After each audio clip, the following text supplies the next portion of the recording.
जम्मू काश्मीरच्या पहलगाममध्ये मोठा दहशतवादी हल्ला, 28 पर्यटकांचा मृत्यू. टीआरएफने हल्ल्याची जबाबदारी स्वीकारली आहे. पहलगाम हल्ल्यातील 4 दहशतवाद्यांचे फोटो समोर, पर्यटकांवर केला होता अंदाधुंद गोळीबार. दहशतवादी हल्ल्यात महाराष्ट्रातील 6 जणांचा मृत्यू, पुण्यातील 2, डोंबिवलीतील 3 तर पनवेलमधील 1 जण मृत्युमुखी. पहलगाममधील हल्ल्यानंतर दिल्लीत हालचालींना वेग, पंतप्रधान मोदींच्या अध्यक्षतेखाली सुरक्षा विषयक समितीची तातडीची बैठक. काश्मीरच्या पहलगाममधील दहशतवादी हल्ल्यानंतर दिल्लीसह मुंबईत अलर्ट, पर्यटन स्थळांवर चोख बंदोबस्त. राजीनामा द्या, देशावर एक उपकार करा, संजय राऊतांचं केंद्रीय गृहमंत्री अमित शहांना उद्देशून ट्विट.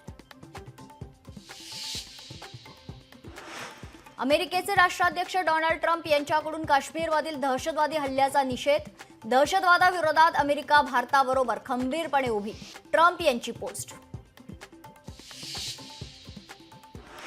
एअर इंडिया श्रीनगरहून दिल्ली मुंबईसाठी अतिरिक्त 2 विमान चालवणार. काश्मीरमध्ये अडकलेल्या पर्यटकांना परत आणण्यासाठी निर्णय. एलओसी काश्मीरमध्ये लष्कर हाय अलर्टवर, सैन्याच्या 3ही दलांना अलर्ट राहण्याचे निर्देश. सीडीएस संरक्षण मंत्र्यांच्या बैठकीनंतर सैन्य दल अलर्टवर. पहलगाममधील दहशतवादी हल्ल्याचा देशभरातून निषेध. काश्मीरमध्ये पाकिस्तान विरोधात संतापाची लाट, हल्ल्याच्या निषेधार्थ कॅन्डल मार्च. पहलगाम दहशतवादी हल्ल्याच्या निषेधार्थ काश्मीर बंदची हाक. काश्मीर बंदला नागरिकांचा प्रतिसाद, तर अनंतनाग शहरात कडकडीत बंद.